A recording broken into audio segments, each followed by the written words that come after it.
नमस्कार, स्वागत है आपका डीटीएस क्लासेस के यूट्यूब चैनल पर। आज हम चर्चा करेंगे हिंदी साहित्य के कुछ बिंदुओं पर। शुरुआत करते हैं कि नाम हिंदी कैसे पड़ा, किस भाषा का है और संस्कृत से हिंदी कैसे बन गई। तो ध्यान दीजिएगा, हिंदी ये मध्य देश की भाषा है। कहाँ की है? मध्य देश। प्राचीन काल में उत्तर भारत के कुछ हिस्से को मध्य देश के नाम से जाना जाता था। यहाँ पर एक नदी बहती थी जो आज भी नदी बह रही है, और इस नदी का नाम था सिंधु। ध्यान रखिएगा कौन सी नदी थी। अभी हम आपको ये भी बता देंगे किस प्रकार के प्रश्न बनेंगे। मेन बिंदु ये होता है कि प्रश्न कैसे बनेगा और उसका परीक्षा में कैसे जवाब देंगे, ये महत्वपूर्ण बात है। तो सिंधु नदी के किनारे जो लोग रहते थे, ये कौन से लोग थे? आर्य। आर्यों के द्वारा जो भाषा बोली जाती थी उसे अरब के लोगों ने, वो अरब के लोग कहते हैं कि सा की जगह पे हा बोलते थे, यानी सा के स्थान पे हा का वो प्रयोग करते थे। और सिंधु नदी को वो कहते थे हिंदू नदी, यानी हिंदू नदी। सिंधु नदी को क्या कहते थे? हिंदू नदी। और हिंदू नदी के किनारे जो रह रहे हैं, इनको इन लोगों ने नाम दिया, अरब के लोगों ने, हिंदू। क्या नाम दिया? हिंदू। जैसे भारत में रहने वाला भारतीय है, अफ्रीका में रहने वाला अफ्रीकी है, तो इसी प्रकार सिंध के किनारे रहने वाले व्यक्ति को सिंधु नाम कर दिया, यानी हिंदू नाम कर दिया। यही जो हिंदू शब्द था, ये आगे चल करके क्या बन गया?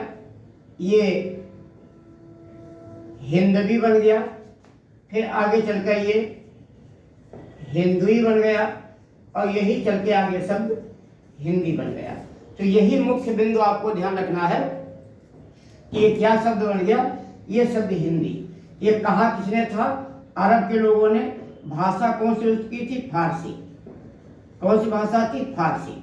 अब देखिए प्रश्न क्या बनेगा। प्रश्न ये बनेगा, हिंदी शब्द का संबंध किससे है।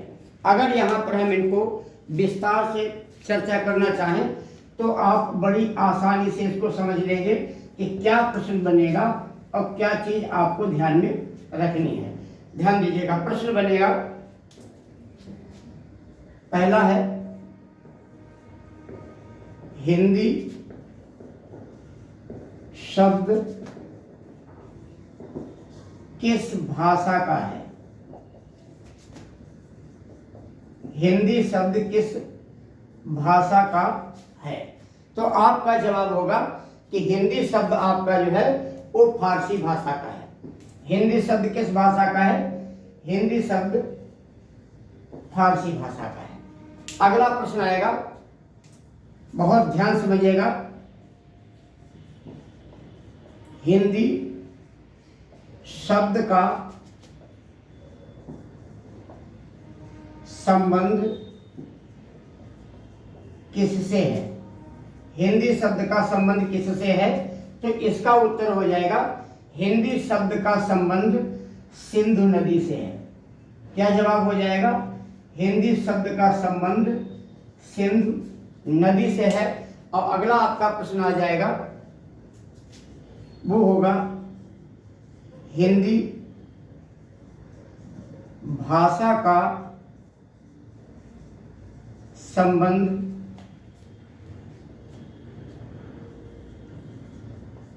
कहाँ से है। ये सभी क्वेश्चन अलग अलग है आपका। तो हिंदी भाषा का संबंध जो है आपका वो मध्य देश से है। अब देखिए किस प्रकार से इसमें 3 प्रश्न तैयार हो गए। कितने प्रश्न? 3 प्रश्न। पहला था हिंदी शब्द किस भाषा का है। ध्यान दीजिएगा, हिंदी शब्द जो है वो किस भाषा का है। तो हिंदी शब्द आपका फारसी भाषा का है। अगला है हिंदी जो शब्द है इसका संबंध किससे है।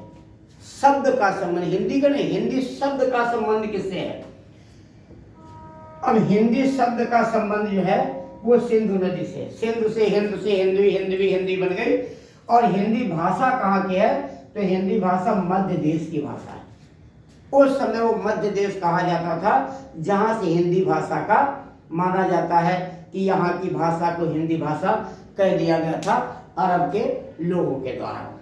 अब आते हैं संस्कृत से हिंदी कैसे बनी, इसके बारे में भी आपको बता देते हैं, और उसमें से कौन से प्रश्न परीक्षा में आएंगे वो भी हम बताते चलेंगे। ध्यान रखिएगा, यूपी पुलिस, यूपीएसआई, लेखपाल, यूपी SSSC आदि परीक्षाओं में जो प्रश्न पूछे जाएंगे, आप लगातार हमारी क्लास से बने रहिएगा। और ये हमने प्रारंभ में ही कह दिया था कि जितनी भी हिंदी है वो सब हम आपको बताएंगे। आपकी परीक्षा में कोई ऐसा प्रश्न ना है जिस पे चर्चा ना की गई हो, यह प्रयास किया जाएगा। तो दुनिया की सबसे पुरानी जो भाषा है वो भाषा है संस्कृत। यही संस्कृत आगे चल करके दो भागों में बढ़ गई थी। पहली को कहा गया वैदिक संस्कृत और दूसरी को कहा गया था लौकिक संस्कृत। वैदिक संस्कृत और लौकिक, वैदिक का ये मतलब हो गया वह संस्कृत जिसमें वेद, पुराण, उपनिषद आदि लिखे गए, और लौकिक का मतलब हो गया वह संस्कृत जिसे आम जनमानस बोलता था। अगर हम वर्तमान की बात करें, एक शुद्ध हिंदी होती है जिसे हम आप सभी लोग बोलते हैं, जिसमें अध्ययन अध्यापन का कार्य होता है, जिसे भारत सरकार के संविधान के द्वारा मानक हिंदी कहा गया। ये खड़ी बोली है। लेकिन जो ग्रामीण क्षेत्रों में लोग बोलते हैं या बिना पढ़े लिखे लोग बोलते हैं हिंदी, वो भी तो हिंदी ही बोलते हैं, तो वो हिंदी तकनीकी हिंदी नहीं होती है, उस पर क्षेत्रीय भाषा का प्रभाव होता है। और जो मानक हिंदी है उस पर क्षेत्रीय भाषा का प्रभाव नहीं होता है। इसी प्रकार जो पढ़े लिखे ऋषि मुनि लोग थे वो शुद्ध संस्कृत बोलते थे। आम जनमानस जो संस्कृत बोलता था वो थोड़ी टूटी फूटी थी, अव्यवस्थित थी, अपभ्रंश थी, इसलिए उसको क्या कह दिया गया, लौकिक, यानी लोगों के द्वारा बोली जाने वाली संस्कृत। लौकिक संस्कृत आगे चल के किस भाषा में बदल गई, पाली में। अब संयोग जो रहा उस पर भी ध्यान रखिएगा। जैसे ही लौकिक संस्कृत पाली भाषा में बदली, उसी समय महात्मा बुद्ध अपने उपदेश देने लगे। बुद्ध धर्म का विकास हो गया था। अब बुद्ध धर्मावलंबी जो उपदेश देते थे, बुद्ध धर्म से जुड़े लोग जो आम जनमानस को समझाते थे, वो उनकी भाषा जो थी कौन सी थी, पाली। उनकी भाषा कौन सी, पाली। इसलिए पाली को क्या कहा जाता है, ध्यान रखिएगा, पाली को कहते हैं बौद्धों की भाषा। क्या कहा जाता है, पाली को बौद्धों की भाषा।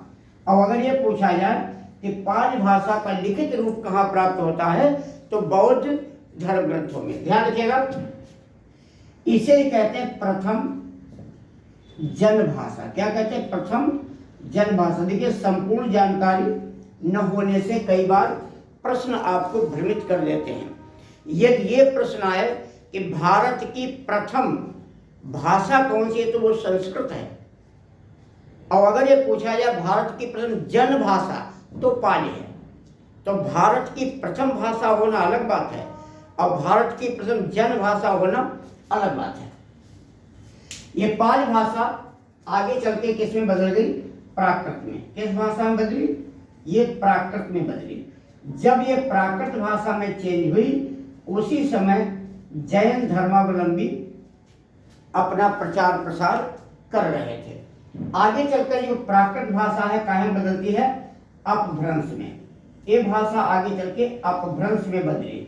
बस यही से हिंदी का जन्म होता है, अपभ्रंश से हिंदी का जन्म होता है। अपभ्रंश का जो समय सीमा है 500 ईस्वी से लेकर के 1000 ईस्वी तक ये जो चली वो अपभ्रंश थी। यानी लगभग 500 साल का जो ड्यूरेशन रहा वो अपभ्रंश का था। आचार्य रामचंद्र शुक्ल के अनुसार हिंदी का जन्म 993 ईस्वी में माना जाता है, अर्थात अपभ्रंश के उत्तरार्ध में। यानी कह सकते हो अपभ्रंश समाप्ति की स्थिति में थी। अगर हम यहाँ की अपभ्रंश की बात करेंगे तो बहुत भी वो भाषा टूटी फूटी हो गई, यहाँ की थोड़ी थोड़ी शुद्ध हो गई थी। तो अपभ्रंश के उत्तरार्ध में हिंदी का जन्म होता है आचार्य रामचंद्र शुक्ल के अनुसार सन 993 993 ईस्वी में। अपभ्रंश के बाद जो आती है वो आती है प्राचीन हिंदी। कौन सी आती है? प्राचीन। संक्षिप्त में लिख दिएगा प्राचीन हिंदी। जो प्राचीन, देखिए जब अपभ्रंश हमारे यहाँ था उस समय भारत में राजपूत काल, राजपूत राजा लोग यहाँ पर थे, पृथ्वीराज चौहान वगैरह। और इस समय भारत को मध्यकाल था, मुगलों का शासन यहाँ पर था। इसी समय तुलसी, सूर, कबीर, बिहारी, मीरा जैसे कवि थे और ब्रज और अवधी भाषा का बोलबाला था। प्राचीन हिंदी के बाद में आता है आधुनिक हिंदी। कौन सी आती है? प्राचीन के बाद में आधुनिक हिंदी। आधुनिक हिंदी की शुरुआत अगर हम बात करते हैं तो आधुनिक हिंदी की शुरुआत सन 1800 के लगभग हुई, जब कलकत्ता में फोर्ट विलियम कॉलेज की स्थापना की गई। गिल क्राइस्ट उसके भाषा विभाग के अध्यक्ष थे। यहां से एक मानकता यानी खड़ी बोली का रूप लिया गया। इसके बाद सन 1850 से जब भारतीय युग प्रारंभ होता है तो खड़ी बोली और अपने प्रगति की ओर दौड़ी, क्योंकि उन्होंने कहा था हिंदी नई चाल में ढली। काल चक्र के फ्रंट पे भारतेंद्र ने 1873 में बात कही थी कि हिंदी नई चाल में ढली। जैसे इस समय हमारी सरकार क्या कहती है, अब एक नया भारत है, तो क्या शब्द है? हिंदी नई चाल में ढली। सन 1900 में सरस्वती पत्रिका की स्थापना हुई। कौन सी पत्रिका?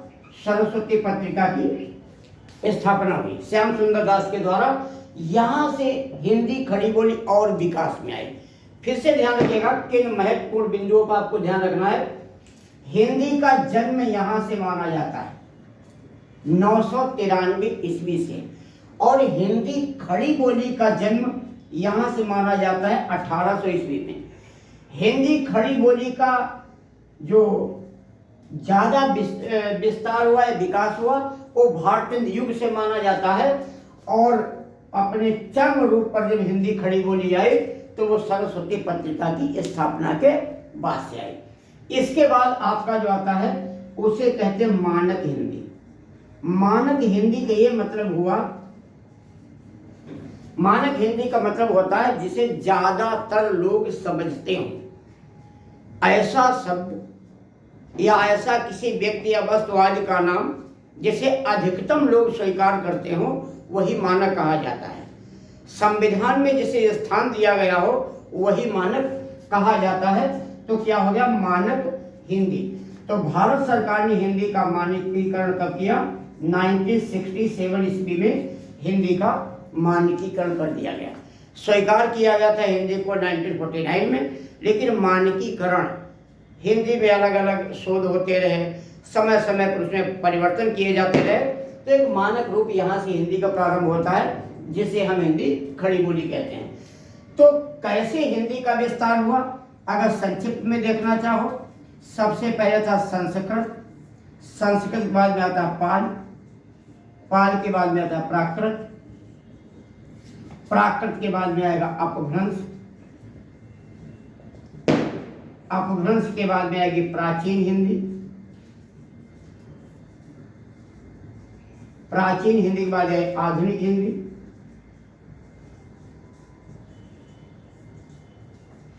और आधुनिक हिंदी के बाद मानक हिंदी।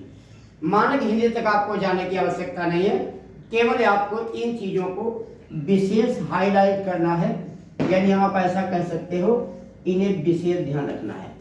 यूपी पुलिस, यूपीएसआई आदि परीक्षाओं में, लेखपाल की परीक्षाओं में एक प्रश्न कई बार आ चुका है कि हिंदी के विकास का सही क्रम क्या है। हिंदी के विकास का सही क्रम क्या है? संस्कृत, पाल, प्राकृत, अपभ्रंश। हालांकि वो यहीं तक रखते हैं, अपभ्रंश तक। अब इसी को आगे पीछे कर देंगे, संस्कृत के बाद जो है प्राकृत कह देंगे, पाली को बाद में कर देंगे, या अपभ्रंश को पहले कर देंगे, प्राकृत को बाद में कर देंगे। कई बार पूछ दिया जाता है संस्कृत की उत्तरावस्था को क्या कहते हैं। संस्कृत की उत्तरावस्था को, यानी संस्कृत के बाद जो भाषा आई उसे पाल कहा जाता है। पाल की उत्तरावस्था को क्या कहते हैं? तो पाल की उत्तरावस्था को कहा जाता है प्राकृत, ऐसे इसे क्रमशः आगे बढ़ते चले जाएंगे। तो विशेष तरीके से ध्यान रखिएगा हिंदी का विकास कैसे हुआ। हजारों वर्ष बीत गए, तब संस्कृत से लगा करके आज वर्तमान रूप में हिंदी खड़ी बोली अपने रूप में मौजूद है। तो हिंदी का विकास कैसे हुआ, यहाँ से संदर्भित कौन कौन से प्रश्न पूछे जा सकते हैं, उसका हमने आपको यहाँ पर संक्षिप्त परिचय दिया। अब कैसे इनको ध्यान रखेंगे, कौन से इनके क्रम में रखेंगे, इन चीज़ों पर भी आपको विशेष ध्यान देने की आवश्यकता है। अब इसका और थोड़ा रूप आपको बता देते हैं।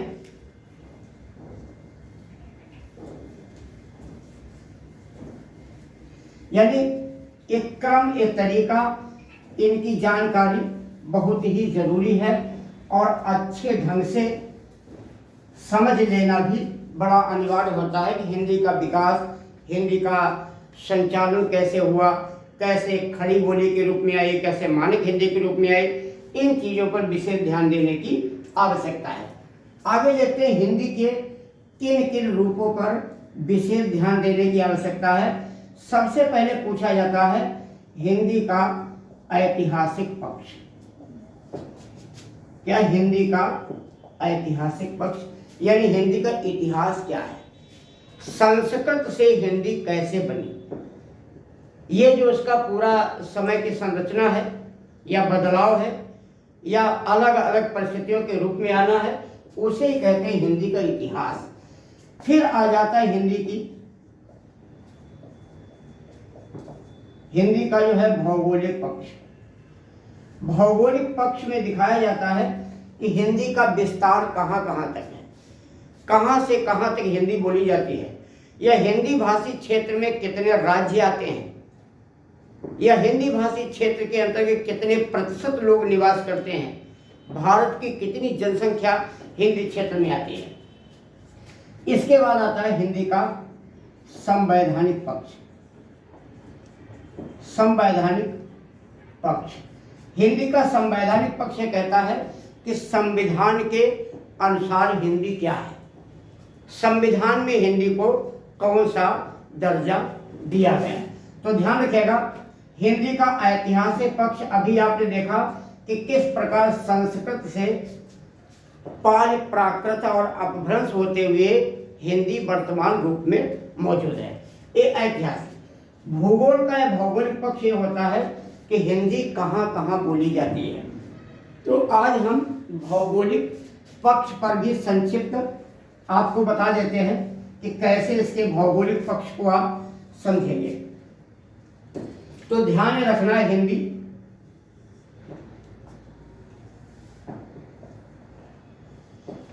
नक्शा में ऊपर की ओर होता है उत्तर, नीचे की होता है दक्षिण, राइट साइड में होता है पूर्व और लेफ्ट साइड में होता है पश्चिम। ठीक है, यानी उत्तर, दक्षिण, पूर्व और पश्चिम। अब हम हिंदी का क्षेत्र देखते हैं कहाँ से कहाँ तक है। तो ध्यान रखिएगा हिंदी उत्तर में उत्तराखंड से लेकर दक्षिण में मध्य प्रदेश तक बोली जाती है। पूर्व में बिहार से लेके और पश्चिम में हरियाणा तक हिंदी का विस्तार है। यानी उत्तराखंड से इधर का हिस्सा, मध्य प्रदेश से इधर का हिस्सा, बिहार से इधर के हिस्सा और हरियाणा से इधर के हिस्सा, ये जो पूरा परिसर है, पूरा दायरा है, इसे हम क्या कहते हैं, हिंदी भाषी क्षेत्र। इस पूरे भाग को कहा जाता है हिंदी भाषी क्षेत्र। इसे कह सकते हैं हिंदी बेल्ट। हिंदी भाषी क्षेत्र क्या हो गया, हिंदी बेल्ट। जनगणना आज की बात नहीं है, जनगणना 2011 के अनुसार, जनगणना 2011 के अनुसार इस पूरे परिसर में 10 राज्य आते हैं और लगभग 43% पॉपुलेशन निवास करती है जनसंख्या। आज की डेट में ज़्यादा है। इस जनगणना 2011 के अनुसार चल रही है। जो कैलकुलेशन आपको बताया जा रहा है कोई सा आधार पे। राज्य तो इतने ही हैं लेकिन जनसंख्या वर्तमान में इससे ज़्यादा हिंदी बेल्ट में आती है। अब 10 राज्य कौन कौन से हैं उनका नाम समझ लीजिएगा। पहला राज्य इसमें उत्तर प्रदेश, क्योंकि हिंदी का जन्म, खड़ी बोली का जन्म उत्तर प्रदेश से माना जाता है, उत्तर प्रदेश। दूसरा आ जाता है उत्तराखंड, फिर आता है मध्य प्रदेश, इसके बाद आ जाएगा छत्तीसगढ़, फिर आपका आएगा बिहार, उसके बाद आ जाएगा झारखंड,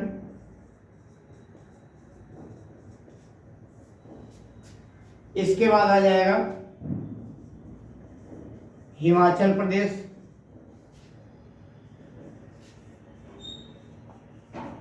फिर है हरियाणा,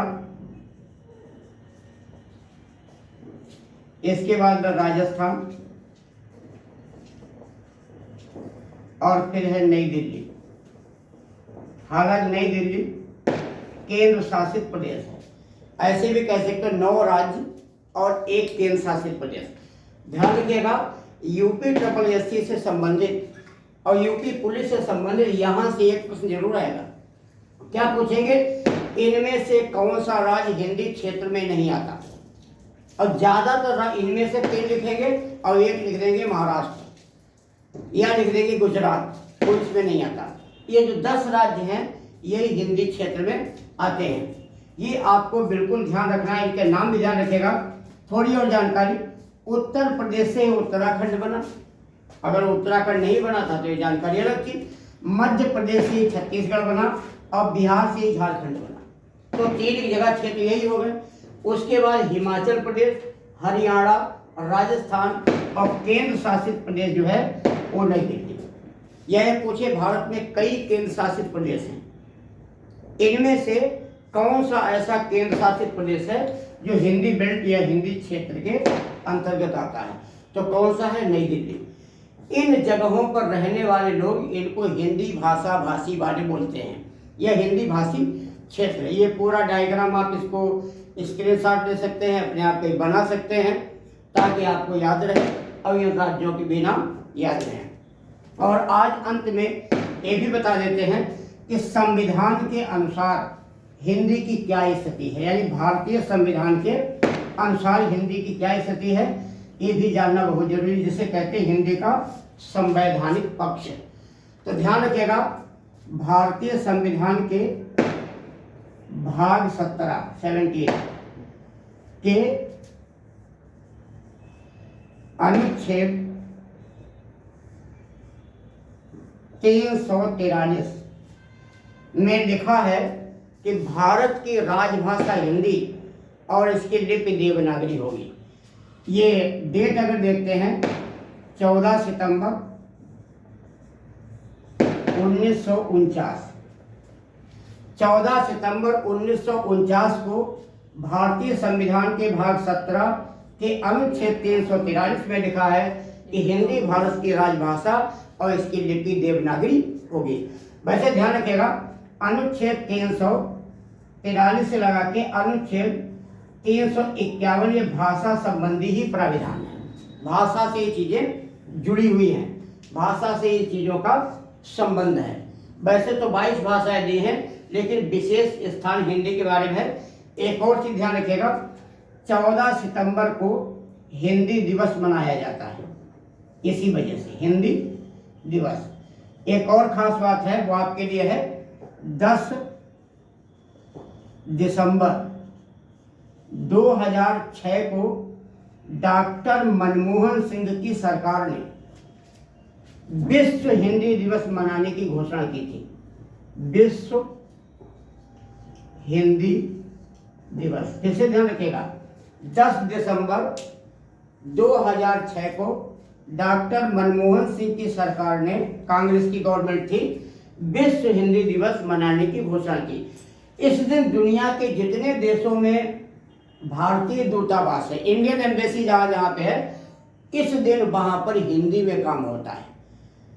इस समय लगभग दुनिया के 150 से अधिक देशों में भारतीय एम्बेसी पाई जाती है, वहाँ पर बात होती है। तो क्या ध्यान रखेंगे, हिंदी दिवस 14 सितंबर और विश्व हिंदी दिवस की अगर बात हो जाएगी तो 10 दिसंबर।